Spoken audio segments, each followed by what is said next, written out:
श्रीमद् भगवद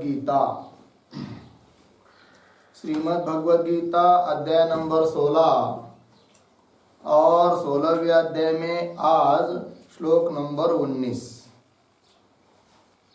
तो अभी 18वें श्लोक में कहा था कि आसुर लोग कैसे होते हैं। तो अहंकार, बल, दर्प, काम, क्रोध, इन सभी चीजों का आश्रय किए हुए होते हैं और सभी देहों में विद्यमान जो मैं भगवान, उस मेरा भी द्वेष करते हैं। और जो सज्जन लोग हैं, सन्मार्गस्थ हैं, उनकी भी गुण सहन न होने के कारण उनका भी द्वेष करते हैं। तो ऐसे जो द्वेष करने वाले हैं, ये जो आसुर लोग हैं, तो उनके बारे में मैं क्या करता हूं, तो इस बात को लिख रहे भगवान श्लोक नंबर 19 में। तो श्लोक को पढ़ते हैं। तानहं द्विषतः क्रूरान् संसारेषु नराधमान् क्षिपाम्यजस्रमशुभा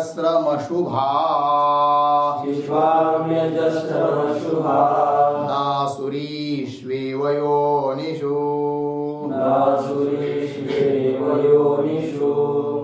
तानहं द्विषतः क्रूरान् संसारेषु नराधमान् क्षिपाम्यजस्रमशुभा नासुरीष्वेव योनिषु।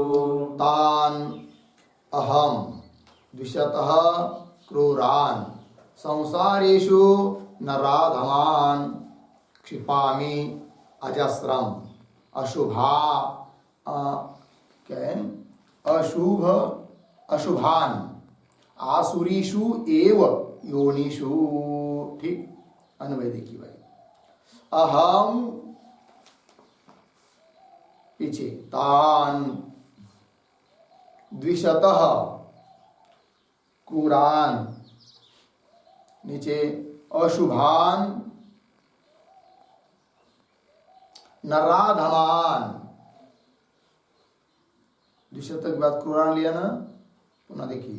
अहम तान द्विशतः क्रूरान अशुभान नराधमान, लगे या तक संसारेषु आसुरीषु योनिषु एव, आसुरीषु योनिषु एव अजस्रम क्षिपामि। ठीक, चलिए भाई अर्थ।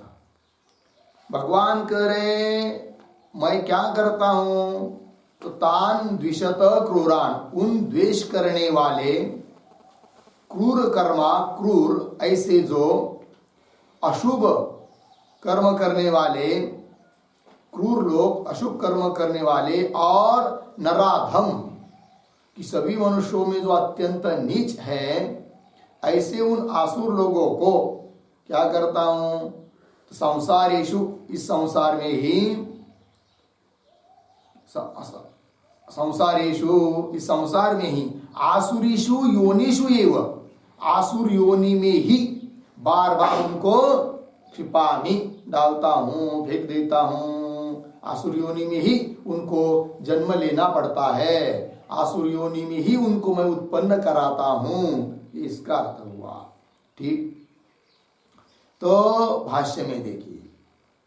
तान अहम सर्वान सन्मार्ग प्रतिपक्ष भूतान साधु द्वेषिणः द्विषतः च माम क्रूरान संसारेषु एव नरक संसरण मार्गेषु नराधमान अधर्म दोषवत्वात् क्षिपामि प्रक्षिपामि। ठीक है जी, देखिए भाई थोड़ा अन्वय करेंगे। अहम,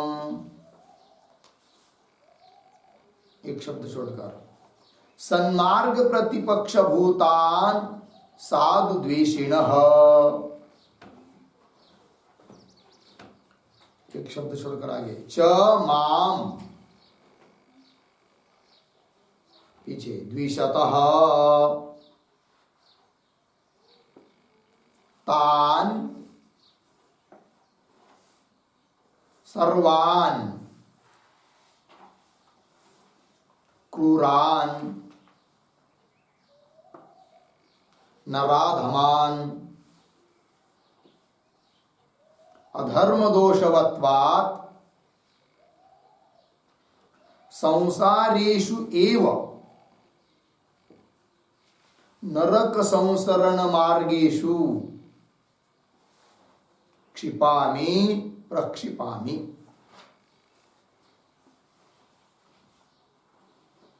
ठीक है जी, चलिए भाई अर्थ।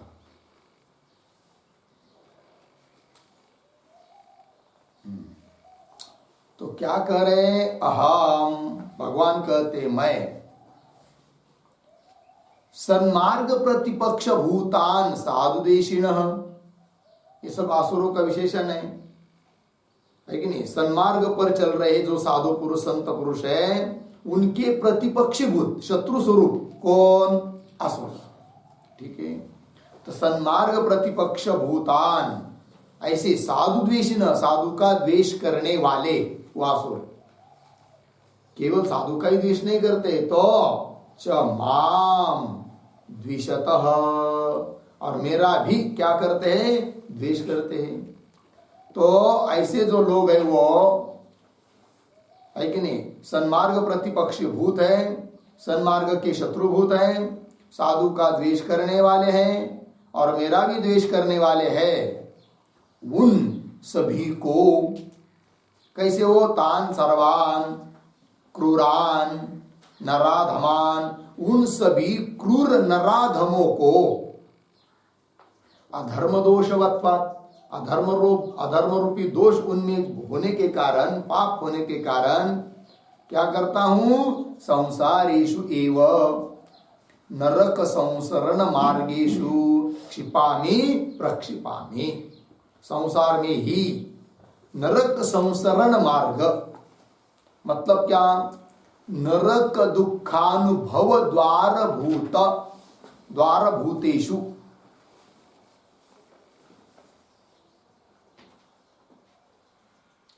नरक दुखानुभव द्वार भूतेषु मतलब नरक संसरण मार्गेषु, नरकात्मक दुख का जो अनुभव, उस अनुभव का द्वारभूत ऐसा जो है कि नहीं, नरक संसरण मार्ग, नरक में ही संसरण, बार बार जन्म होता है उन लोगों का, कर देता हूं मैं, उन मार्गों में ही मैं क्या कर देता हूं भाई, है कि नहीं, क्षिपामी प्रक्षिपामी, उनको प्रक्षेप कर देता हूं, उधर फेंक देता हूं, ये कह दिया। ठीक, आगे अशुभान, आगे पढ़ता हूं, अजस्रम, अजस्रम का अर्थ कर रहे संततम, अशुभान, अशुभान शब्द करते हैं अशुभ कर्मकारिणः, आसुरीषु एव क्रूर कर्म प्रायासु व्याघ्र सिंहादि योनिषु क्षिपामि इति अनेन संबंध। ठीक, थोड़ा इनका इसका भी अन्वय करेंगे। अशुभान अशुभ कर्मकारिणः आसुरीषु एव क्रूर कर्म प्रायासु व्याघ्र सिंहादि योनिषु अजस्रम संततम क्षिपामि। ठीक, इति अनेन संबंध। अर्थ देखिए भाई, अशुभान, अशुभान प्रतीक है, उसका अर्थ कर रहे हैं अशुभ कर्मकारिणः, अशुभ कर्म करने वाले, ऐसे वो जो असुर लोग, उनको आसुरीषु एव योनिषु ये पद आया था।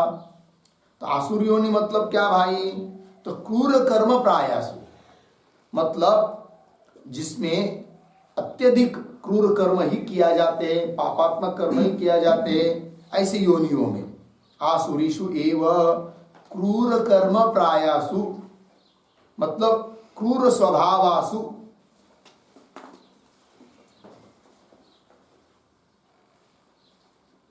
ऐसी योनि में। कैसी वो उदाहरण? व्याघ्र सिंहादि योनिषु, है कि नहीं? आसुरी योनि, व्याघ्र सिंहादि योनि, जिसमें क्रूर कर्म ही होते हैं, क्रूर कर्म ही करना ही उनका स्वभाव है। ऐसे जो योनियां है आसुर योनि, व्याघ्र सिंह आदि करके सभी, तो व्याघ्र सिंह आदि योनियों में अजस्त्र मतलब संततम, बार बार पुनः पुनः क्षिपामि, फेंक देता हूं। क्षिपामि का अर्थ है उत्पादयामि इत्यर्थः। उन आसुरी योनियों में ही मैं उन लोगों को उत्पन्न करा देता हूं। हो गया ना? क्षिपामि इत्यानेन संबंध, मतलब क्या? तो क्षिपामि इस क्रियापद का संबंध योनिषु के साथ है। क्षिपामि मतलब फेंकता हूं। कहां फेंकता हूं? आसुरी योनियों में डाल देता हूं, उसमें उत्पन्न कराता हूं, ये उसका भाव हुआ। ठीक है, चलिए। तो नराधम कह दिया इन लोगों को। तो नराधम मतलब नरेषु अधमाः नीचाः नराधमाः। नराधम पद आया था ना, नरेषु अधमाः नीचाः नराधमाः। नरों में, पुरुषों में जो अत्यंत अधम है, नीच है, उनको कहते हैं नराधम। हो गया? चलिए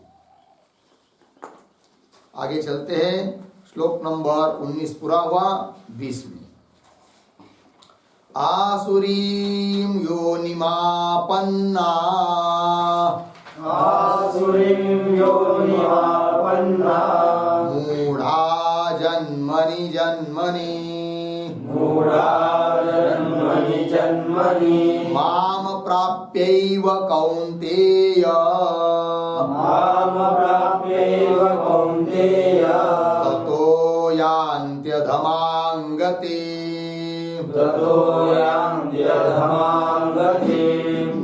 आसुरीं योनिमापन्ना मूढ़ा जन्मनि जन्मनि माम प्राप्यैव कौन्तेय ततो यान्त्यधमां गतिम्। आसुरीं योनिम् आपन्नाः मूढ़ाः जन्मनि जन्मनि माम अप्राप्य एव कौन्तेय ततः यान्ति अधमां गतिम्।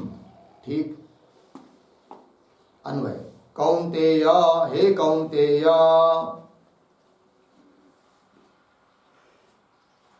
मूढ़ाः जन्मनि जन्मनि आसुरीं योनिम् आपन्नाः,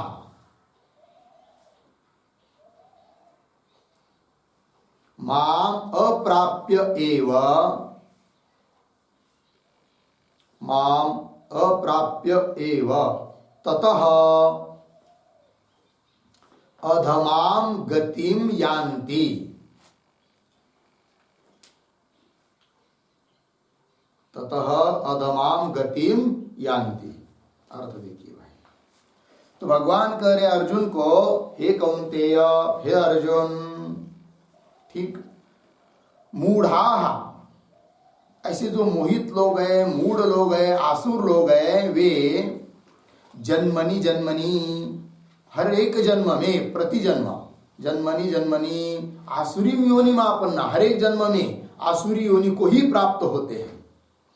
आपन्ना प्राप्त होते हैं। और माम अप्राप्य एव, मेरे को तो प्राप्त होते ही नहीं है। फिर क्या?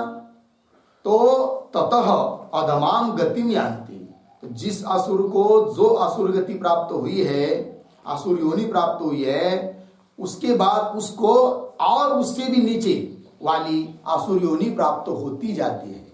मेरे को तो प्राप्त होने का तो प्रश्न ही नहीं है। ततः अधमाम गतिम यान्ति, उससे आदम, उससे आदम, उससे आदम, आगे आगे आगे करके और नीचे नीचे आदम योनि को वो प्राप्त होते जाते हैं। कौन? असुर लोग। ये बात है। श्लोक अन्वय ये लेके आ, भाष्य में देखिए।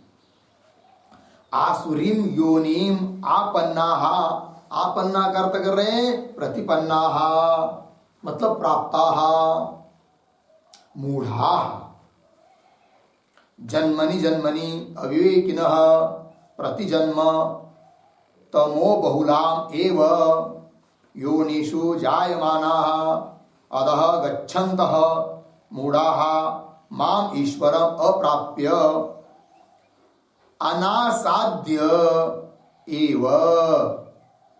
हे कौन्तेय, ठीक इतने का ही देखते अर्थ। सूर्य से पुनः पढ़ता हूं। आसुरीम योनिम आपन्नाः प्रतिपन्नाः मूढ़ाः, उसके बाद दो शब्द छोड़कर अविवेकिनः, पीछे वाला जन्मनि जन्मनि, आगे प्रतिजन्म, आगे सरल है, तमो बहुलासु एव योनिषु जायमानाः अधः गच्छन्तः। ठीक अर्थ देखिए भाई शुरू से।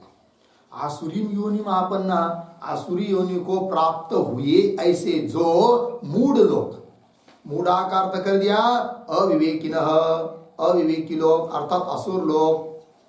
जन्मनि जन्मनि, जन्मनि जन्मनि का अर्थ कर रहे हैं प्रति जन्म, प्रत्येक जन्म में, हर एक जन्म में। तमो बहुलासु एव योनिषु, आसुर योनि, आसुर योनि मतलब तमोगुण अत्यंत जिसमें बहुत ज्यादा है, ऐसे योनि को ही वो क्या होते हैं, प्राप्त होते जाते हैं। तमो बहुलासु एव योनिषु जायमानाः, उत्पन्न होते हैं, उत्पन्न होते हुए अधः गच्छन्तः, और नीचे की योनि में चले जाते हैं। अधः गच्छन्तः मूढ़ाः, और माम, माम प्रतीक है, माम का अर्थ कर दिया ईश्वरम, माम ईश्वरम अप्राप्य, मद ईश्वर को प्राप्त न होकर ही, अप्राप्य, अप्राप्य का अर्थ कर दिया अनासाध्य, है कि नहीं, अनासाध्य, असाध्य मतलब प्राप्त होना, अनासाध्य मतलब प्राप्त न होकर ही। क्या, हे कौन्तेय, आगे ततः तस्मात् अपि, ततः प्रतीक है, ततः का अर्थ कर दिया तस्मात् अपि, मतलब जिस योनि को प्राप्त हुआ है उससे भी और ज्यादा भयानक योनि को वो प्राप्त होते जाते हैं, नीचे योनि को। ततः तस्मात् अपि कैसे पढ़ेंगे, एक शब्द छोड़कर, अधमाम निकृष्टतमाम गतिम यान्ति, यान्ति के बाद मिलेंगे। ततः तस्मात् अपि, उससे भी और अधम, अधम का अर्थ कर दिया, अधमाम का अर्थ कर दिया निकृष्टतमाम, निकृष्टतमाम मतलब अति निकृष्टाम स्थावरत्व लक्षणाम इत्यर्थः, अति निकृष्टाम स्थावरत्व लक्षणाम इत्यर्थः।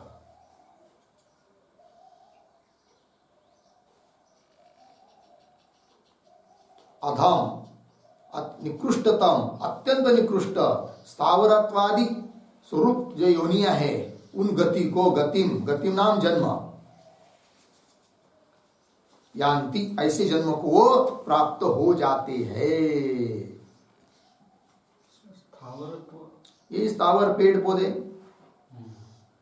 बताया ना, व्याघ्र, सिंह, फिर उसके नीचे नीचे सर्प आदि, फिर कुछ और पाप कर्म करते जाएंगे, कर जाएंगे, आसुरता उनकी बढ़ती जाएगी, तो बढ़ जाएंगे पेड़, तो समझ लीजिए बरगद का पेड़ बन गया, तो सालों साल, हजारों साल वैसे ही खड़ा रहेगा, कितना कष्ट होता होगा उसको। उसके ऊपर कवि आकर बैठते हैं, उनको क्या अच्छा लगता होगा, क्या है कि नहीं। अनेक अलग अलग घोंसर पक्षी आकर बैठते हैं, फिर ऊपर से धूप लगती है और बारिश नहीं होती है तो नीचे से पानी भी नहीं मिलता है, और कोई आकर कुल्हाड़ी से मार देता है कि नहीं, कितना कष्ट है। तो जीव है ना उसमें, इसीलिए तो बढ़ता है, तो दुख ही है, भयानक दुख है। चलो भाई, यहां पर निकृष्ट तमाम पद आया है, इसके ऊपर एक वाक्य लिखेंगे। मनुष्याः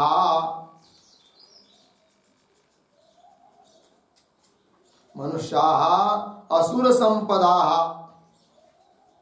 क्यों असुर संपदा, असुर संपदा व्याघ्रादियोनौ उद्भूय व्याघ्रादियोनौ उद्भूय ततः क्रमेण स्थावरत्व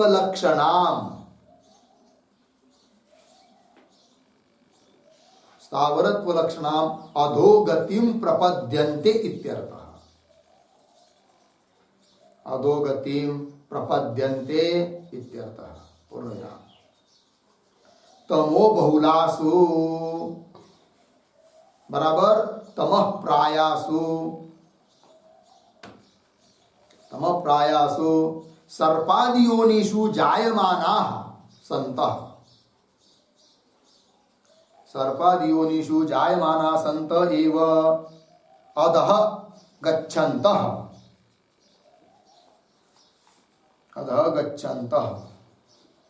पूर्वस्मात् उत्तरोत्तरं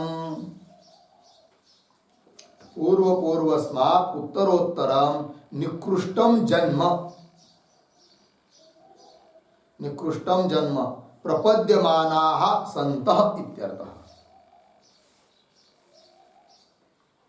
प्रपद्यमानाः सन्तः इत्यर्थः। ठीक, अर्थ देखिए भाई।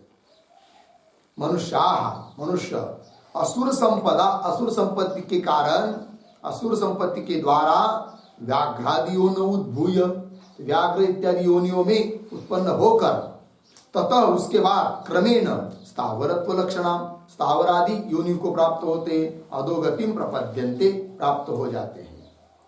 तमो बहुलासु, ये आया था ना, तो तमो बहुलासु मतलब तम प्रायासु सर्पादि योनिषु, जिसमें तमोगुण अत्यधिक है, ऐसे सर्पादि योनियों में जायमाना संत, उत्पन्न होते हुए, है कि नहीं, अधः गच्छन्त, नीचे की ओर जाते हुए, मतलब पूर्वस्मात् उत्तरोत्तरम, पीछे की योनि की अपेक्षा आगे उनको जो योनि मिलती है, जन्म मिलता है, वो कैसा, निकृष्टम जन्म प्रपद्यमानाः सन्त, ऐसे निकृष्ट जन्म को प्राप्त होते जाते हैं। ठीक है जी। चलिए आगे भाष्य में, माम अप्राप्य एव इति आया था ना तृतीय पाद में, तो मेरे को प्राप्त न होकर ही, तो माम अप्राप्य एव इति, न को बाद में पढ़ेंगे। मत प्राप्तौ काचित अपि आशंका न अस्ति, यहां पर न अस्ति। ठीक, मत माम अप्राप्य एव मतलब क्या, मेरे को प्राप्त न होकर रही, इसका मतलब यह है कि मत प्राप्तो काचित अपि आशंका न अस्ति, मतलब मेरे को प्राप्त होंगे या नहीं, इसमें बिल्कुल संशय नहीं है, प्राप्त होते ही नहीं है, ये कहा। ठीक है जी। तो माम अप्राप्य एव कराया कि नहीं, तो मेरे को प्राप्त होते ही नहीं है वो, तो मत प्राप्त हो काचित अपि आशंका नास्ति, अतः मच्चिष्ट साधु मार्गम अप्राप्य इत्यर्थः। तो माम अप्राप्य एव, इसका अर्थ करेंगे कि नहीं, मेरे को प्राप्त न होकर रही, तो मेरे को तो प्राप्त होते ही नहीं है, मतलब क्या, तो मैंने बताया हुआ जो साधु मार्ग है, सन्मार्ग है, उसको भी प्राप्त नहीं होते हैं, क्योंकि उस साधु मार्ग को प्राप्त हो जाएंगे तो धीरे धीरे मेरे को प्राप्त हो जाते हैं, किंतु उन आसुर संपत्ति के कारण मच्चिष्ट, मेरे द्वारा कहा हुआ जो साधु मार्ग है, उसको भी वो प्राप्त नहीं होते, वही लिखा। अतः मच्चिष्ट साधु मार्गम अप्राप्य इत्यर्थः। तो मच्चिष्ट साधु मार्गम, इस पर एक वाक्य, मच्चिष्टम मया शासितम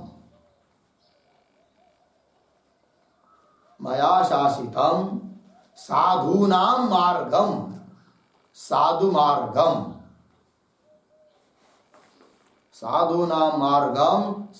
मार्गम अपि अप्राप्य,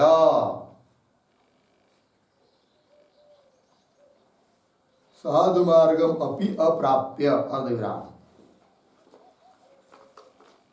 मच्चिष्टानां साधूनां मार्गम इति वा,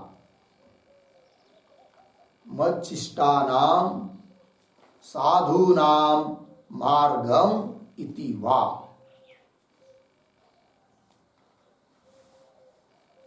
ठीक, अर्थ देखिए भाई।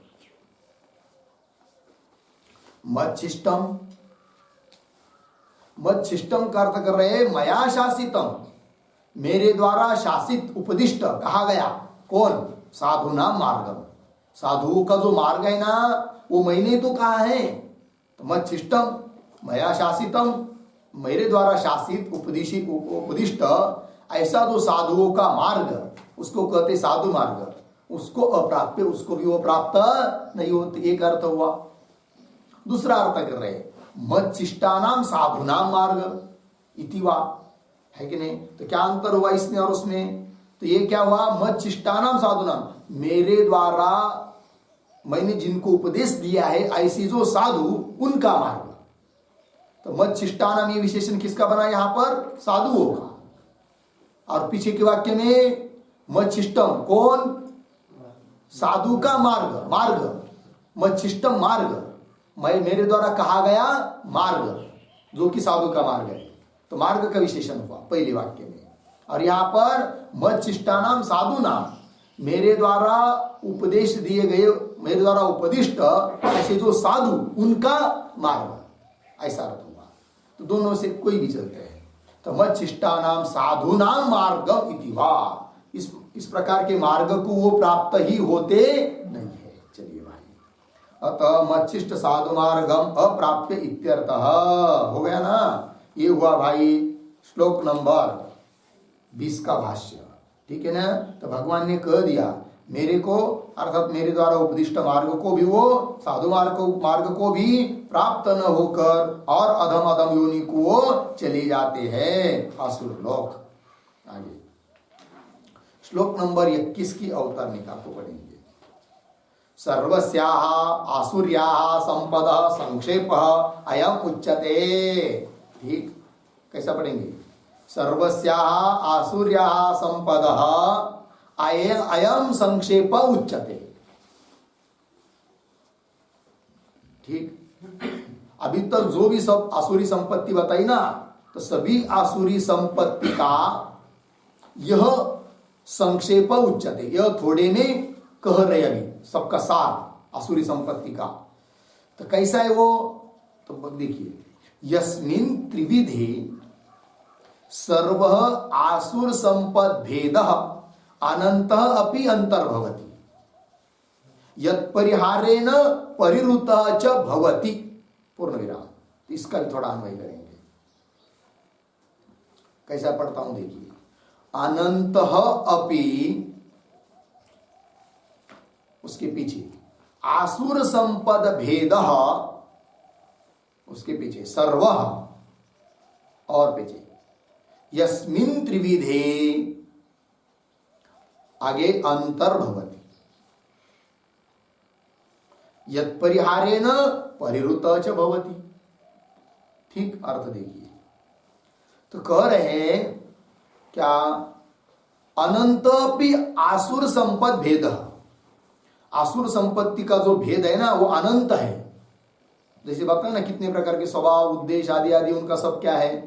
तो अनंत पे आसुर संपत्ति भेद, आसुरी संपत्ति का भेद अनंत होने पर भी सर्व, वो सभी का सभी, यस्मिन् त्रिविधे अंतर्भवति, जिन तीन में अंतर्भूत हो जाता है वो सब आसुरी संपत्ति का भेद। और यत् परिहारेण परिरुतः च भवति, और जिन तीनों का वो परिहार कर देने से सभी आसुर संपत्ति भाग जाती है। इस प्रकार का संक्षेप कहने जा रहा हूं मैं, ऐसा भगवान कहते हैं। यत् परिहारेण परिरुतः च भवति। हो गया जी? तो एक बात हुई। और आगे, यत् मूलम सर्वस्य अनर्थस्य तत् एतत् उच्यते। अब देखिए कैसा, यत् सर्वस्य अनर्थस्य मूलम तत् एतत् उच्यते। ठीक, यत् जो सभी अनर्थ का मूल है, तत् एतत् उच्यते, उसको अब कह रहे हैं। ठीक है ना? किसको कह रहे भाई? सभी आसुरी संपत्ति का संक्षेप कह रहे। एक बात, कैसा है वो संक्षेप? कि आसुरी संपत्ति के अनंत भेद होने पर भी जिस तीन में वो सब भेद अंतर्भूत हो जाता है, ऐसा जो संक्षेप उसको कह रहा हूं। अर्थात वो जो तीन प्रकार का भेद कहूंगा कि जिसका हरण निकाल देने से, हटा देने से सब आसुरी संपत्ति भी नष्ट हो जाती है, ऐसा संक्षेप कह रहा हूं। और कैसा, तो जो सभी अनर्थ का मूल है, इस प्रकार का संक्षेप थोड़ा में जो बात कहनी है वो अब मैं कहने जा रहा हूं। यह अर्थ हुआ। तो यहां पर एक पद आया है आसुर संपद भेद।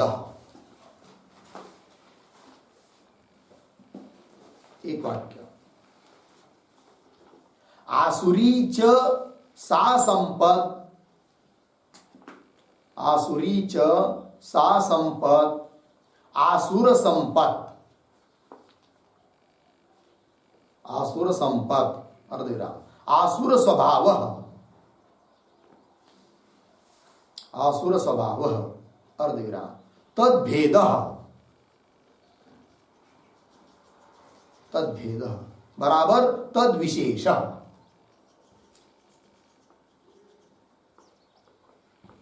तद्भेद बराबर तद विशेष। ठीक है जी।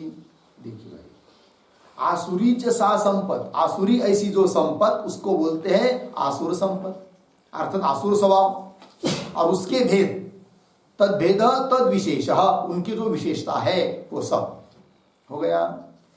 और आगे यत, उसी में यत परिहारेण ये पद आया है अवतरणिका में, यत परिहारेण, उस पर लिखते एक वाक्य, यस्य त्रिविधस्य,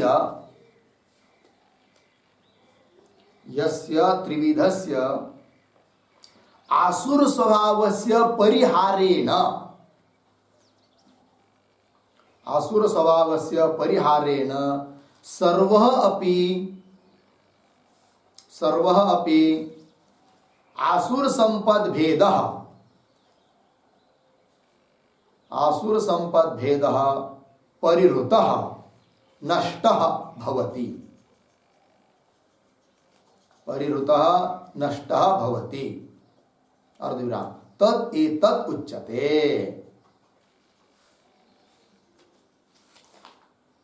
ठीक, अर्थ देखिए भाई, यस्य त्रिविधस्य आसुर स्वभावस्य परिहारेण, जो तीन प्रकार का भी कहने जा रहे हैं आसुर स्वभाव, उस तीन प्रकार के आसुर स्वभाव को हटा देने से, परिहारेण नष्ट कर देने से, सर्व अपि आसुर संपद भेद परिहृतः, समस्त आसुर संपत्ति का जितना भी भेद है वह परिहृतः नाम नष्ट भवति तद एतत् उच्यते। ऐसी बात अभी कहने जा रहे हैं। ठीक है जी।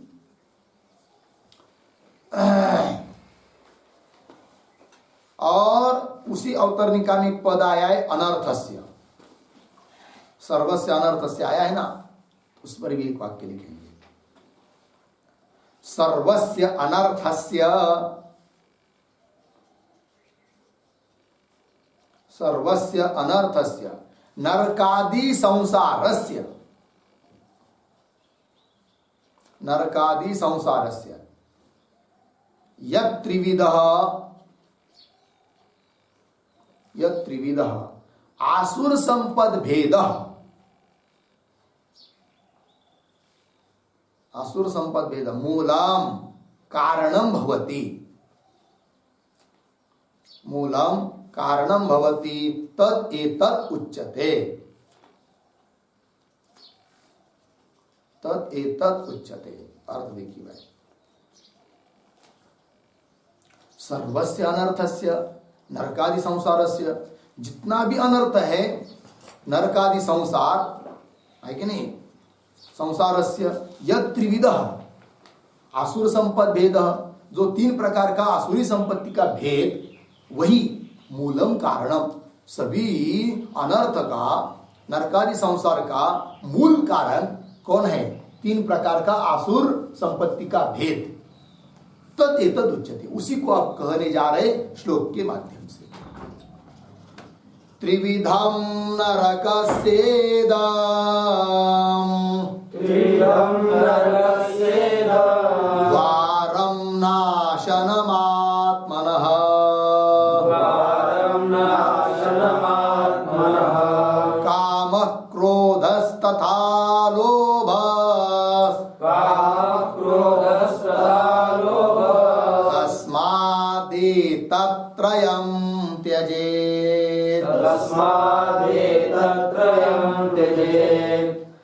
त्रिविधं नरकस्येदं द्वारं नाशनमात्मनः कामक्रोधस्तथा लोभस्तस्मादेतत्त्रयं त्यजेत्। त्रिविधम नरकस्य इदम द्वारम नाशनम आत्मनः कामः क्रोधः तथा लोभः तस्मात् एतत्त्रयं त्यजेत्। अन्वय कामः क्रोधः तथा लोभः इदं त्रिविधं नरकस्य द्वारम् आत्मनः नाशनम् तस्मात् एतत्त्रयं त्यजेत्। देखिए भाई अर्थ काम क्रोध तथा लोभ ये तीन बात हुई। काम क्रोध और लोभ, ठीक है ना। धनादि के बारे में लोभ होता है और काम इच्छा और काम का ही रूप है एक प्रकार से क्रोध। ये तीन क्या है? इदम नरक त्रिविधम नरकस्य द्वारम, ये तीन नरक के द्वार है। और आत्मनः नाशनम, और आत्मा के नाश करने वाले हैं। बोलेंगे भाई आत्मा का नाश कैसा होता है? आत्मा का नाश तो होता ही नहीं है। तो आत्मन नाशनम का अर्थ है किसी पुरुषार्थ के लिए योग्य नहीं रहने देते, जिसमें ये आ जाते हैं काम क्रोध और लोभ, तो वो किसी पुरुषार्थ के लिए समर्थ नहीं रहता है। यही उस आत्मा का क्या है? नाश है। तो आत्मन नाशनम, और ऐसा होने के कारण नरक के द्वार हैं, आत्मा के नाश करने वाले हैं। तस्मात् एतत्त्रयं त्यजेत्, इन तीनों को छोड़ दीजिए, ऐसा कहा। ठीक है, तो सभी आसुरी संपत्ति जितनी भी बताई है इन तीन में अंतर्भूत हो जाती है, और इन तीन को हटा देने से सब आसुरी संपत्ति चली जाती है, और ये तीन ही सभी अनर्थ के मूल है। ठीक, चलिए भाई भाष्य में त्रिविधम, त्रिविधम का अर्थ कर दिया त्रिप्रकारम। नरकस्य प्राप्तौ इदं द्वारम नाशनम आत्मनः यद्वारं प्रविशन एव नश्यति आत्मा कस्मैचित् पुरुषार्थाय योग्यो न भवति इति एतत्। अतः उच्यते द्वारम नाशनम आत्मनः इति। ठीक, देखिए शुरू से पढ़ता हूं, थोड़ा अन्वय भी करेंगे। त्रिविधम त्रिप्रकारम, उसके बाद दो शब्द छोड़कर इदम, पीछे नरकस्य प्राप्तौ द्वारम, इदम नरकस्य प्राप्तौ द्वारम हुआ। आगे एक शब्द छोड़कर आत्मनः नाशनम, आगे यद्वारं प्रविशन एव आत्मा नश्यति, यद्वारं प्रविशन एव आत्मा नश्यति। आगे मतलब कस्मैचित् पुरुषार्थाय योग्यो न भवति इति एतत्। हो गया, चलिए अर्थ आगे सरल है। तो त्रिविधम त्रिप्रकारम, तीन प्रकार का क्या? इदम नरकस्य प्राप्तौ द्वारम, ये तीन प्रकार का नरक के प्राप्ति के लिए क्या है जी? द्वार है, दरवाजा है, माध्यम है। जिसको नरक को जाना है ना भाई, उस ये दरवाजे में आ जाए। मतलब अपने में काम क्रोध और लोभ को धारण कर ले तो सीधा वो कहा जाएगा? नरक के लिए जाएगा। ठीक, क्योंकि नरक के क्या बताए? द्वार बताए। द्वारम, और कैसे? ये आत्मनः नाशनम, आत्मा का नाश करने वाले हैं। मतलब क्या? यद द्वारम प्रविशम, जिस द्वार में प्रवेश करते ही क्या होता है? यद द्वारम प्रविशन एव आत्मा नश्यति, आत्मा नष्ट हो जाता है। ऐसे ये द्वार है, तो अंदर जाना तो बहुत दूर की बात है, बस पैर रखा काम क्रोध लोभ रूप दरवाजे में तो भी आत्मा का क्या होता है? आत्मा का नाश होता है। मतलब क्या होता है? स्वयं भाष्यकार लिख रहे हैं, कस्मैचित पुरुषार्थाय योग्यो न भवति इति यथा। किसी भी पुरुषार्थ को सिद्ध करने के लिए वह आदमी योग्य नहीं होता है। हाँ, न स्वर्ग को प्राप्त कर सकता है न मोक्ष को प्राप्त कर सकता है कि नहीं? तो किसी भी पुरुषार्थ को प्राप्त करने के लिए योग्य न रहना, यही हुआ आत्मा का नाश। अतः उच्यते, इसलिए कहा गया है, कहा जाता है श्लोक में, श्लोक की पंक्ति उद्धरण चिह्न में, द्वारम नाशनम आत्मनः। ये श्लोक का दूसरा पाद है, वो द्वारम नाशनम आत्मनः। इसलिए भगवान ने कह दिया कि ये क्या है जी, आत्मा के नाश का द्वार है इति। हो गया। आगे चलते, किम तत्, तो बोलेंगे भाई श्लोक के पूर्वार्ध हुआ ना अभी तक, पूर्वार्ध की व्याख्या हुई, त्रिविधम नरकसीदम द्वारम नाशनम आत्मनः।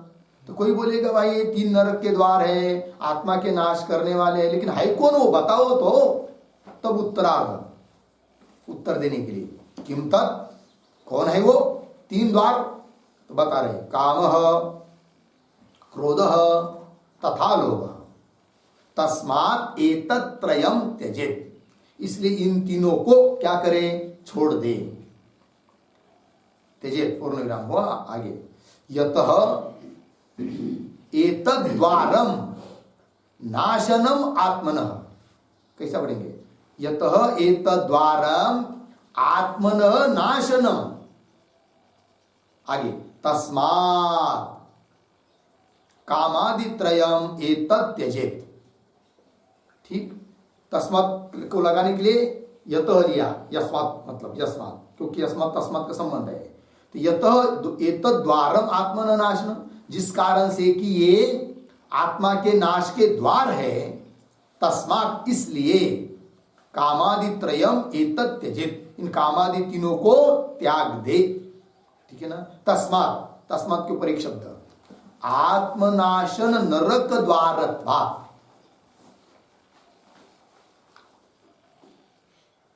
आत्मनाशन नरक द्वारत्वात्।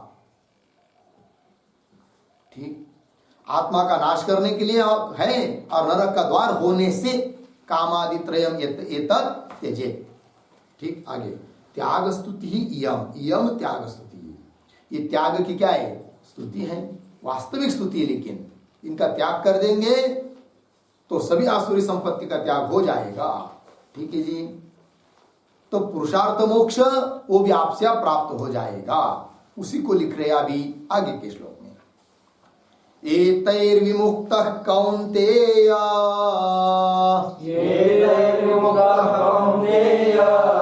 तमो द्वारैस्त्रिभिर्नरः, आचरत्यात्मनः श्रेयः,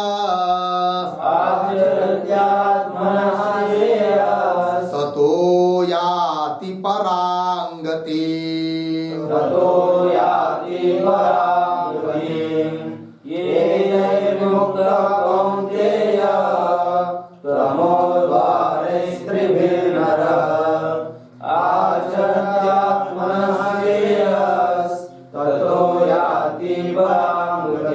एतैः विमुक्तः कौन्तेय, तमोद्वारैः त्रिभिः नरः आचरति आत्मनः श्रेयः, ततः याति परां गतिम्। अन्वय देखिए, कौन्तेय, हे कौन्तेय, एतैः, पहली पंक्ति में अंतिम अंतिम, त्रिभिः, त्रिभिः, उसके पीछे तमोद्वारैः विमुक्तः नरः, विमुक्तः नरः। ठीक, नीचे, आत्मनः श्रेयः आचरति, आत्मनः श्रेयः आचरति, ततः परां गतिं याति, ततः परां गतिं याति। ठीक है जी। देखिए भाई अर्थ, कौन्तेय भगवान करे अर्जुन को, हे कौन्तेय एतैहि त्रिभिः तमोद्वारैहि विमुक्तः नरः। ये तीन जो तमोरूप द्वार है, ऐसे जो तमोरूप द्वार से जो रहित हुआ, विमुक्तः नरः मतलब जिसने काम क्रोध लोभ को छोड़ दिया, ऐसा जो पुरुष नरः मनुष्य आत्मन श्रेय आचरति, बस ये छोड़ दिया तो आपसे आप आत्म कल्याण के लिए लग जाएगा। आचरति आत्मन श्रेय आचरति, फिर उससे क्या होगा, ततः पराम गतिम याति, बस आत्मा का कल्याण करने के लिए यदि आदमी लग जाता है तो उससे फिर पराम गति मोक्ष रूप गति को प्राप्त हो जाता है। ठीक है जी। तो देखिए भाई बीच में है काम क्रोध और लोभ, उसको रखेंगे तो नरक की तरफ जाएंगे और उसको छोड़ेंगे तो आपसे आप मोक्ष की तरफ जाएंगे। तो दरवाजा द्वार बता दिया, ठीक है कि नहीं। हाँ, तो हमको काम क्रोध लोभ को धारण करना है का छोड़ना है, जिसके उसके ऊपर निर्भर है। ठीक, चलिए आगे। तो भाष्य में जाते हैं, एतैहि विमुक्तः कौन्तेय तमोद्वारैहि, तमोद्वारै का अर्थ कर रहे हैं तमसः नरकस्य दुःख मोहात्मकस्य द्वाराणि कामादयः तैहि एतैहि त्रिभिः विमुक्तः नरः आचरति अनुतिष्ठति। और मेरा अर्थ देखिए भाई, एतैहि विमुक्तः कौन्तेय, हे कौन्तेय एतैहि विमुक्तः, इन तीनों से रहित। तो तीनों से रहित मतलब कौन तीन, उसका स्पष्टीकरण कर रहे हैं। तमोद्वारैहि एतैहि तमोद्वारैहि विमुक्त, तो तमोद्वार मतलब क्या, तमसः, तमसः शब्द का अर्थ कर दिया नरकस्य। तमोद्वारैहि मतलब नरक के ये द्वार है। तमसः नरकस्य, नरक मतलब कैसा, दुःख मोहात्मकस्य, दुःख मोहात्मकस्य नरकस्य द्वाराणि कामादयः, दुःख मोहात्मक जो नरक है उसके ये द्वार है, कौन, काम क्रोध लोभ, द्वाराणि कामादयः तैहि एतैहि त्रिभिः, उन इस तीनों से जो रहित हुआ, विमुक्तः नरः रहित हुआ मनुष्य, आचरति अनुतिष्ठति, आचरण करता है, मतलब आचरति प्रतीक है, उसका अर्थ कर दिया अनुतिष्ठति, अनुष्ठान करता है। पुनः प्रश्न, किम, प्रश्न चिन्ह, मतलब क्या अनुष्ठान करता है, तो उत्तर दे रहे आगे, आत्मन श्रेयः। ठीक है जी, ये प्रतीक है। तो आत्मन श्रेय यद प्रतिबद्धः पूर्वम नाचरति, अर्धविराम, तद अपगमात् आचरति, अर्धविराम, ततः, ततः का अर्थ कर रहे हैं तद आचरणात् याति पराम गति मोक्षम, पराम गति मोक्षम अपि याति इति। अर्थ देखिए भाई, आत्मनः श्रेयः, आत्मनः श्रेय आचरति मुख्य वाक्य है।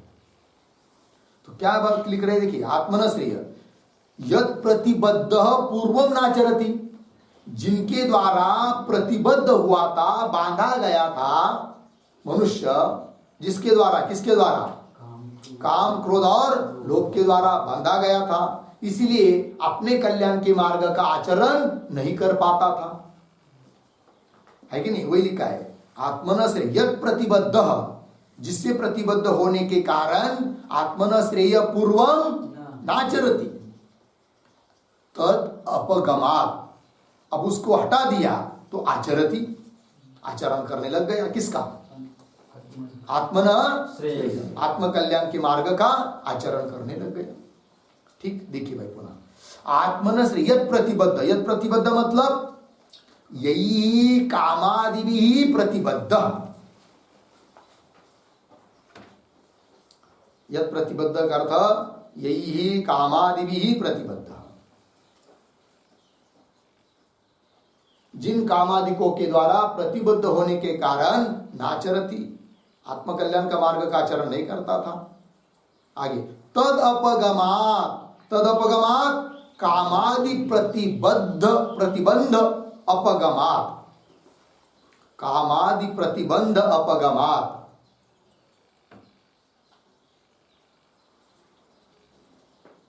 कामादि प्रतिबंध हट जाने के कारण आचरति, क्या आचरति? आत्मन श्रेय इति आचरति, उसको लगाना है पीछे से। श्रेय आचरति मतलब आत्मन श्रेय आचरति। आगे चलिए, ततः प्रतीक है, ततः का अर्थ लिख रहे हैं तद आचरणात्, ठीक, ततः मतलब तदाचरणात्। तदाचरणात् मतलब क्या भाई? लिखते हैं वाक्य, तदाचरणात् बराबर श्रेय अनुष्ठानात्, श्रेय अनुष्ठानात् पूर्ण विराम। श्रेय अनुष्ठानस्य, श्रेय अनुष्ठानस्य ज्ञान प्राप्ति द्वारा, ज्ञान प्राप्ति द्वारा मोक्षस्य अपि हेतुत्वात् इति भावः, मोक्षस्य अपि हेतुत्वात् इति भावः। ठीक, देखिए भैया अर्थ, श्रेय अनुष्ठान, तदाचरणात्मक तो श्रेय का अनुष्ठान करने से, मतलब क्या? श्रेय का अनुष्ठान करेंगे तो ज्ञान प्राप्त होगा और ज्ञान प्राप्ति के द्वारा मोक्ष की प्राप्ति होगी, है कि नहीं? ये क्रम से इसलिए लिख रहे भाष्य में, तदाचरणात् पराम गतिम मोक्षम अपि याति। पराम, पराम का अर्थ है उत्तमाम गतिम, उत्तम गति। उत्तम गति का अर्थ होता है मोक्ष, क्योंकि स्वर्गादि गति हो गई, उत्तम गति नहीं है, क्योंकि पुनः नीचे आना पड़ता है संसार में। तो पराम गति कौन है? मोक्ष। तो पराम गतिम, उत्तमाम गतिम मोक्षम अपि याति, जाता है, मोक्ष को भी चला जाता है। तो बोलेंगे भाई अपि शब्द क्या कह रहा है फिर? तो मोक्षम गच्छति, मोक्षम याति, इतना कहना ठीक था। तो अपि मतलब क्या? तो मोक्ष को भी जाता है अर्थात। तो अपि का अर्थ लिखिए, अपि ना लौकिक सुखम अपि लभते इत्यर्थः।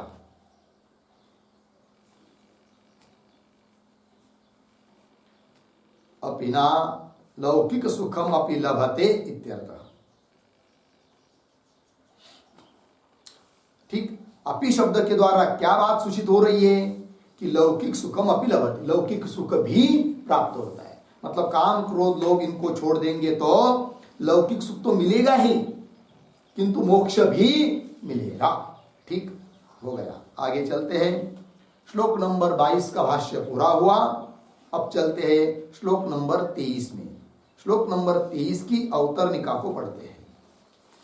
सर्वस्य एतस्य आसुर संपत् परिवर्जनस्य श्रेय आचरणस्य च शास्त्रम कारणम्। अर्धविराम। शास्त्र प्रमाणात् उभयम शक्यम कर्तुम न अन्यथा अतः।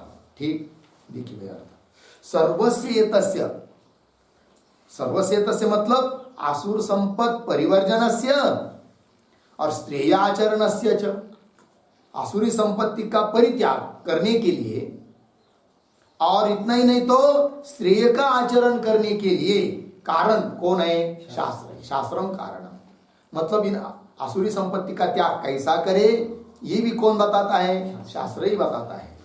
और श्रेय मार्ग का आचरण कैसा करे इस बात को भी कौन कहता है? शास्त्र ही कहता है। हम लोगों को थोड़ी पता है, शास्त्र जैसा कहता है वैसे हम लोग करते। तो शास्त्रम कारणम, शास्त्र कारण है, उसी को स्पष्टीकरण कर रही। शास्त्र प्रमाणात् उभयम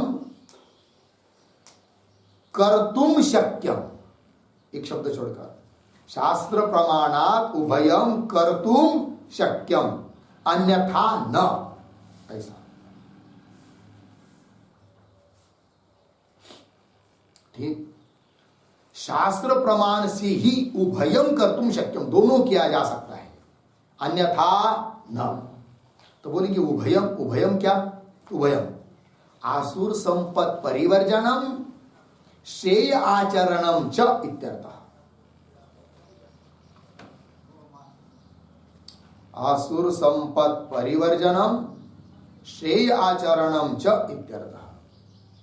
तो भैया ये दोनों किया जा सकते शास्त्र प्रमाण से। क्या क्या? आसुर संपत्ति का परिवर्जन परित्याग और श्रेय का आचरण कर्तुम शक्यम, अन्यथा न। यदि शास्त्र प्रमाण नहीं रहेगा तो नहीं किया जा सकता। क्या पता हम लोगों को कि मोक्ष के लिए क्या करना है करके, और कैसे इनका आसुरी संपत्ति का त्याग करना है, कुछ पता नहीं है कि नहीं। फिर आसुरी संपत्ति कौन है, उसका परिणाम क्या है, उसका स्वभाव वो सब कैसा क्या क्या होता है कि नहीं, ये सब कौन बताता है? शास्त्र ही बताता है। फिर उसके त्याग का उपाय भी कौन बताता है? शास्त्र ही बताता है। चलिए, अतः इसलिए अब कह रहे अतः श्लोक के माध्यम से, यशास्त्र विधिमुत्सृज्य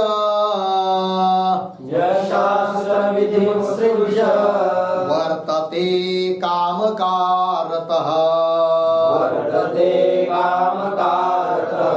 न स सिद्धिमवाप्नोति न सुखम न पराम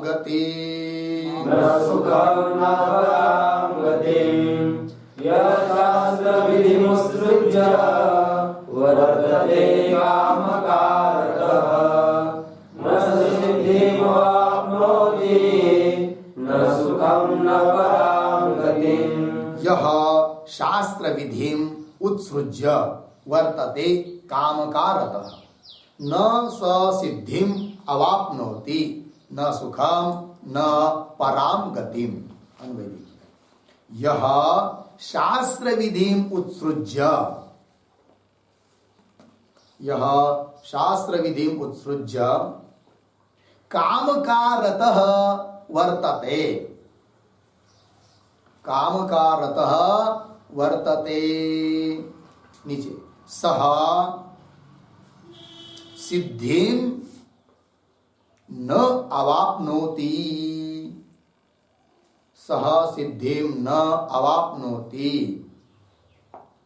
सुखम न पराम गतिम न। ठीक अर्थ देखिए भाई, यह शास्त्र विधि मुत्सृज्य, जो व्यक्ति शास्त्र विधि को छोड़कर काम का रत वर्तते, है कि नहीं। काम का रत मतलब काम कारेण, काम का रत का अर्थ काम कारेण, स्वेच्छाचारेण इत्यर्थः।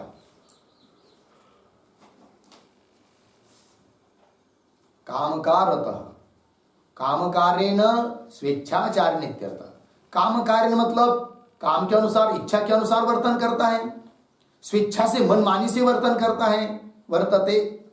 सह सिद्धिम न अवाप्नोति, वह व्यक्ति सिद्धि को प्राप्त नहीं कर सकता है।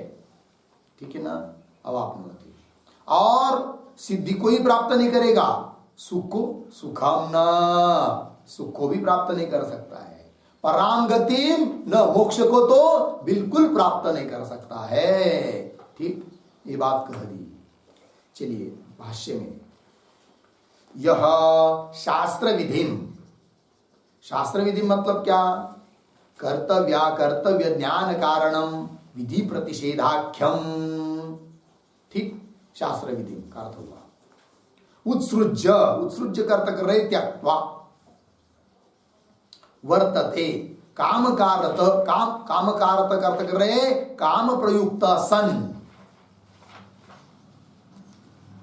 न स सिद्धिम, सिद्धिम का अर्थ कर रहे पुरुषार्थ योग्यताम अवाप्नोति।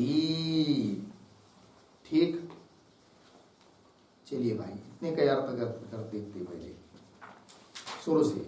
यह शास्त्र विधि, जो शास्त्र विधि को छोड़कर, शास्त्र विधि मतलब क्या? तो शास्त्र ने बताया है कर्तव्य अकर्तव्य ज्ञान, कर्तव्य क्या करना चाहिए क्या नहीं करना चाहिए, इन सभी ज्ञान का कारण कौन है? शास्त्र है। तो कर्तव्य अकर्तव्य ज्ञान कारणम, ज्ञान का कारण कौन? विधि प्रतिषेधाख्यम शास्त्र, विधि और निषेधात्मक शास्त्र। विधि मतलब ये करो ये करो ये करो ऐसा बताने वाला शास्त्र, और निषेध मतलब ये मत करो ये मत करो ये मत करो ऐसा निषेध करने वाला शास्त्र। इस प्रकार के शास्त्र विधि को अर्थात शास्त्र को छोड़कर उत्सृज्य, है कि नहीं, जो कि शास्त्र कर्तव्य अकर्तव्य का ज्ञान बताने वाला है, उस ज्ञान का कारणीभूत जो विधि प्रतिषेधात्मक शास्त्र, उसको छोड़कर उत्सृज्य त्यक्त्वा, त्यक्त्वा के बाद कैसा पढ़ेंगे, एक शब्द आगे वाला, काम कारत काम प्रयुक्त सन पीछे वर्तते, काम कारत मतलब काम प्रयुक्त, काम से प्रेरित होकर ही, काम प्रयुक्त मतलब काम से प्रेरित होकर ही वर्तते, व्यवहार करता है, आचरण करता है। फिर आगे, न स सिद्धिम सह सिद्धिम पुरुषार्थ योग्यता न अवाप्नोति, न कान्वय अवाप्नोति के साथ, ठीक। सह वह पुरुष मतलब काम के द्वारा प्रेरित होकर ही वर्तन करने वाला पुरुष, कि जिसने शास्त्र छोड़कर अपने मनमानी से आचरण करता है, वह सह सिद्धिम, सिद्धिम का अर्थ कर रहे हैं पुरुषार्थ योग्यता न अवाप्नोति, पुरुषार्थ प्राप्त करने की जो योग्यता होती है, पात्रता होती है, उसको वो प्राप्त नहीं करता है। पुरुषार्थ योग्यता, उसके लिए पर्यायवाची शब्द पुरुषार्थ प्राप्ति अर्हताम,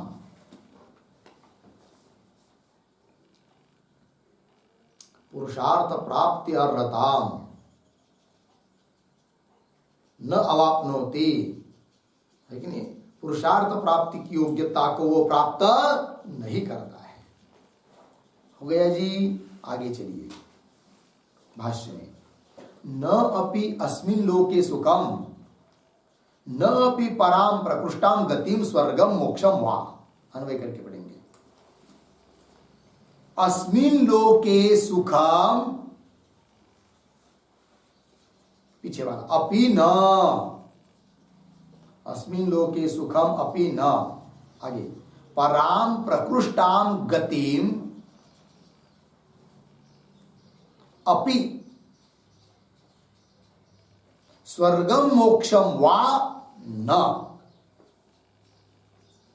स्वर्गम मोक्षम वा न, अर्थ देखिए भाई, तो सिद्धि को तो प्राप्त करता नहीं है, और फिर बोलेंगे भाई ठीक है पुरुषार्थ प्राप्त करने की योग्यता नहीं प्राप्त हो रही तो छोड़ दो, इस लोक में कुछ सुख तो मिलेगा, कह रहे अस्मिन् लोके सुखम अपि न, इस लोक में उसको सुख भी नहीं मिलता है, क्योंकि एक रुकने वाले नहीं है ना, कौन, काम क्रोध और लोभ, है कि नहीं, है कि नहीं, काम से प्रवृत्त होकर जो आचरण कर रहा है शास्त्र विधि को छोड़कर, तो काम कभी रुकने वाला है क्या, लोभ कभी रुकने वाला है क्या, नहीं रुकने वाला है, और काम नहीं रुकता है तो क्रोध भी नहीं रुकता है, क्योंकि काम का ही एक रूप है क्या, क्रोध है, ठीक है ना, बढ़ता ही जाता है, लोभ बढ़ता ही जाता है, बढ़ता ही जाता है कि नहीं, 10 रुपए की इच्छा हो, वो प्राप्त हुआ तो 100 की इच्छा हो जाती है, 100 प्राप्त हुआ तो 1000 प्राप्त होने की इच्छा होती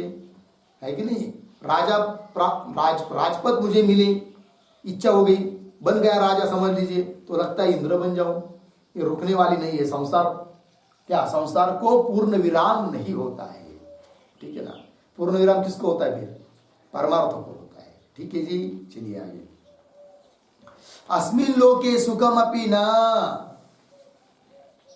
लग गया, आगे पराम प्रकृष्टाम गतिम अपि, पराम अर्थात प्रकृष्टाम अत्यंत श्रेष्ठ ऐसी गति भी, कौन गति, स्वर्ग या मोक्ष, न स्वर्ग भी नहीं मिलेगा और मोक्ष भी नहीं मिलता है, लग गया जी। चलिए आगे, इसलिए क्या करना चाहिए हम लोगों को, शास्त्र विधि को नहीं छोड़ना चाहिए और मन माने से आचरण नहीं करना चाहिए, फिर कैसा करना चाहिए तो बता रहे अंतिम के श्लोक में, तस्मात् शास्त्रं प्रमाणन्ते, तस्मात् शास्त्रं प्रमाणन्ते, कार्याकार्य व्यवस्थितौ, कार्याकार्य व्यवस्थितौ, ज्ञात्वा शास्त्र शास्त्र विधानोक्तम ज्ञात्वा शास्त्रविधानोक्तम् कर्म कर्तुमिहार्हसि कर्म कर्तुमिहारसि तस्मात् शास्त्रं प्रमाणं ते कार्याकार्यव्यवस्थितौ ज्ञात्वा शास्त्रविधानोक्तम् कर्म कर्तुमिहारसि तस्मात् शास्त्रम प्रमाणम ते कार्याकार्य व्यवस्थितौ ज्ञात्वा शास्त्र विधानोक्तम कर्म कर्तुम इह अर्हसि। अन्वय तस्मात् कार्याकार्य व्यवस्थितौ ते शास्त्रम प्रमाणम ते शास्त्रम प्रमाणम हो गया। नीचे इह अंतिम में इह शास्त्र विधानोक्तम कर्म ज्ञात्वा कर्तुम अर्हसि कर्तुम अर्हसि। देखिए भैया अर्थ तस्मात् इसलिए है कि नहीं। तो तस्मात् कार्याकार्य व्यवस्थित कार्य मतलब करने के लिए योग्य उचित क्या है वो जानना है, अकार्य क्या है क्या छोड़ना है, इस सब बातों को जानने के लिए ठीक है ना जी। कार्याकार्य व्यवस्थित ते तव शास्त्रम प्रमाणम तेरे लिए क्या प्रमाण है जी, शास्त्र ही प्रमाण है। यह शास्त्र विधानोक्तम कर्म शास्त्र के द्वारा कहा हुआ बताया हुआ जो कर्म है उसको जानकर कर्तुम अर्हसि तुम कर सकते हो। ठीक है जी ये कहा। चलिए भाष्य में तस्मात् शास्त्रम प्रमाणम प्रमाणम करता कर रहे ज्ञान साधनम ते का मतलब तव कार्याकार्य व्यवस्थित इसका अर्थ कर रहे कर्तव्या कर्तव्य व्यवस्थायाम। ठीक देखिए इतने का अर्थ कैसा पढ़ते देखिए तस्मात् ते तव कार्याकार्य व्यवस्थित कर्तव्या कर्तव्य व्यवस्थायाम बीच वाला शास्त्रम प्रमाणम ज्ञान साधनम। देखिए कह रहे तस्मात् इसलिए मतलब पीछे का श्लोक का अनुसंधान करना है कि जो शास्त्र विधान को छोड़कर अपने मनमानी से करता है वो सिद्धि को सुख को और परांगति को प्राप्त नहीं होता है। इसलिए तस्मात् ते तव तेरे लिए कार्याकार्य व्यवस्थित मतलब कर्तव्य अकर्तव्य व्यवस्थायाम शास्त्रम प्रमाणम प्रमाणम ज्ञान साधन शास्त्र ही ज्ञान का साधन है। ठीक किसमें किसके लिए कार्य व्यवस्थित लिखते इसके ऊपर एक वाक्य कार्याकार्य व्यवस्थिति कार्याकार्य व्यवस्थिति बराबर इदम कार्यम इदम अकार्यम इति निर्णय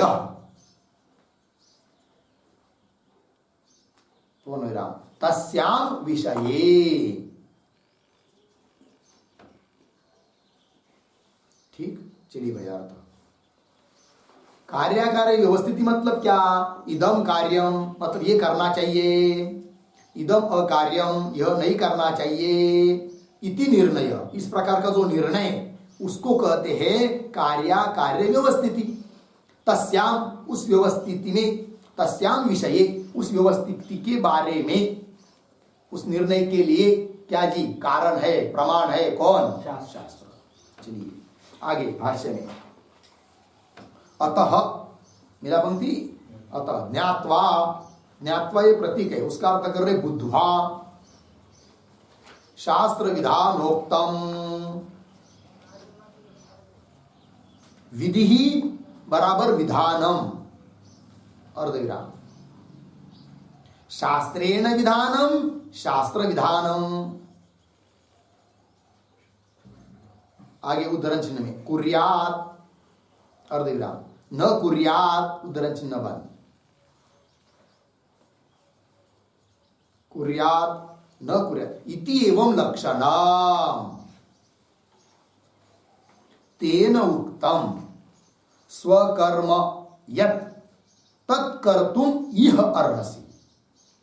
हो गया, देखिए अर्थ। अतः, अतः के बाद क्या पढ़ेंगे? अतः शास्त्र विधानोक्तम ज्ञात्वा बुद्ध्वा।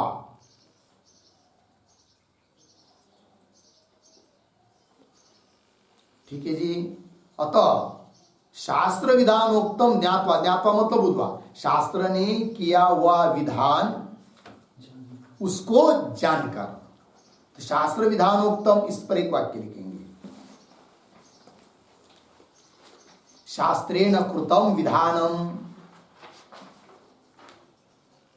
शास्त्रेण कृतम विधानम, शासनम,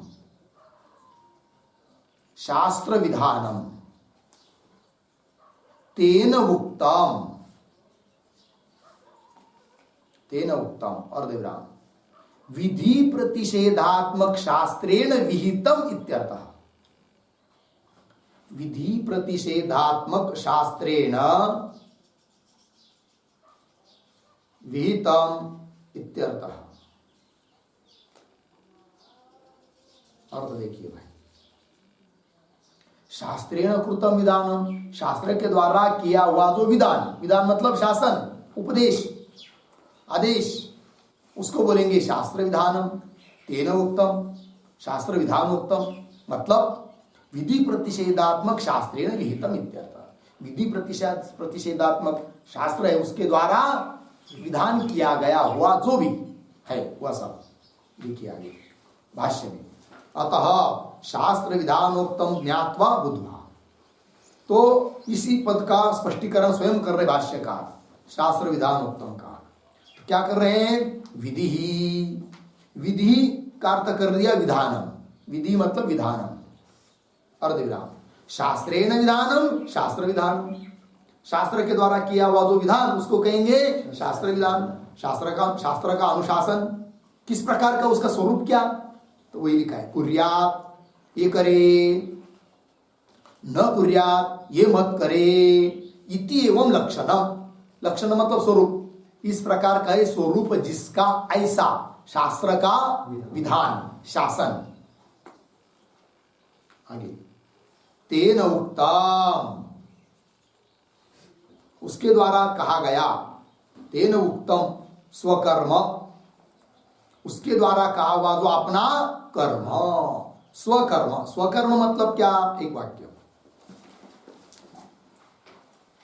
स्व स्व वर्णाश्रम विहितम कर्म इत्यर्थः। स्व स्व वर्णाश्रम विहितम कर्म इत्यर्थः।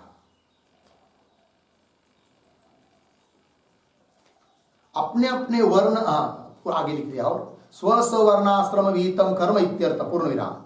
तच्च तच्च अर्जुनस्य क्षत्रियस्य,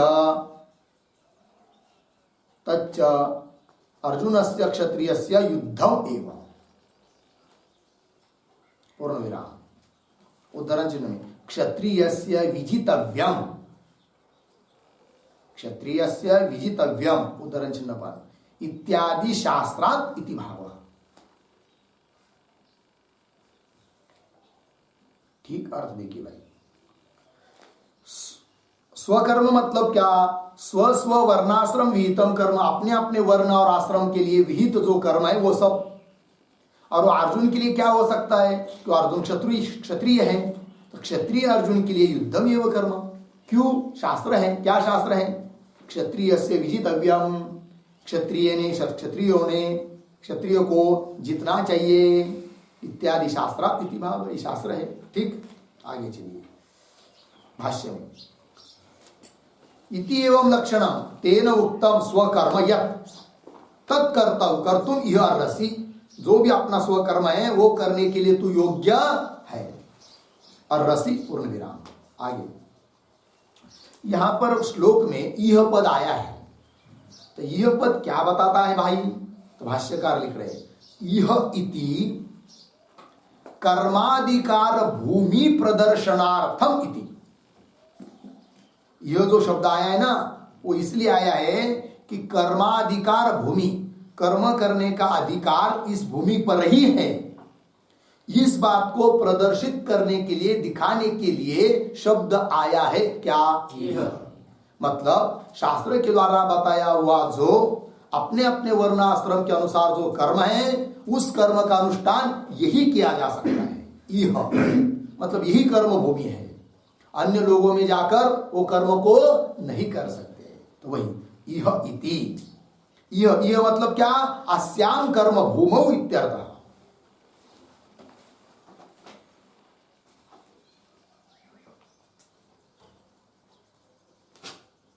ठीक है ना? अस्याम कर्म भूमौ, तो वही लिखा यह इति कर्माधिकार भूमि प्रदर्शनार्थम इति। कर्म का अधिकार, कर्म इसी भूमि पर संपन्न किया जा सकता है, इस बात को दिखाने के लिए शब्द आया है। यह क्या फल हुआ भाई? यह शब्द का प्रदर्शन ही फल है। किस बात का प्रदर्शन? कर्माधिकार भूमि प्रदर्शन। यही भूमि कर्माधिकार की भूमि है, इस बात का प्रदर्शन करने के लिए शब्द आया। कौन सा? यह इति कर्माधिकार भूमि प्रदर्शनार्थम इति। अब अंतिम जो इति शब्द आया ना, ये इति क्या कहता है भाई? इति एक शब्द, एक वाक्य। इति शब्द प्रकृत अध्याय भाष्य समाप्तिवाचक। प्रकृत अध्याय भाष्य समाप्तिवाचक। भाष्य में जो अंतिम इति शब्द आया ना वो क्या कहता है कि जो प्रकृत अध्याय चल रहा था 16वां, इस 16वें अध्याय का भाष्य समाप्त हुआ, इस बात को द्योतित करने के लिए भाष्य के अंतिम शब्द आया है। कौन सा? हो गया। चलिए, इति श्री महाभारते शतसहस्र्यां संहितायां वयासिक्यां भीष्म पर्वणि श्रीमद्भगवद्गीतासु उपनिषत्सु ब्रह्म विद्यायां योगशास्त्रे श्री कृष्णार्जुन संवादे दैवासुर संपद विभाग योगो नाम षोडशोऽध्यायः।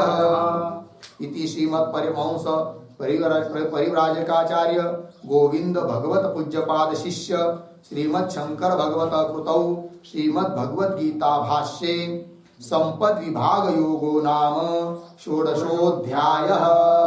इस प्रकार से 16वां अध्याय यहाँ पर पूरा हुआ है। ठीक।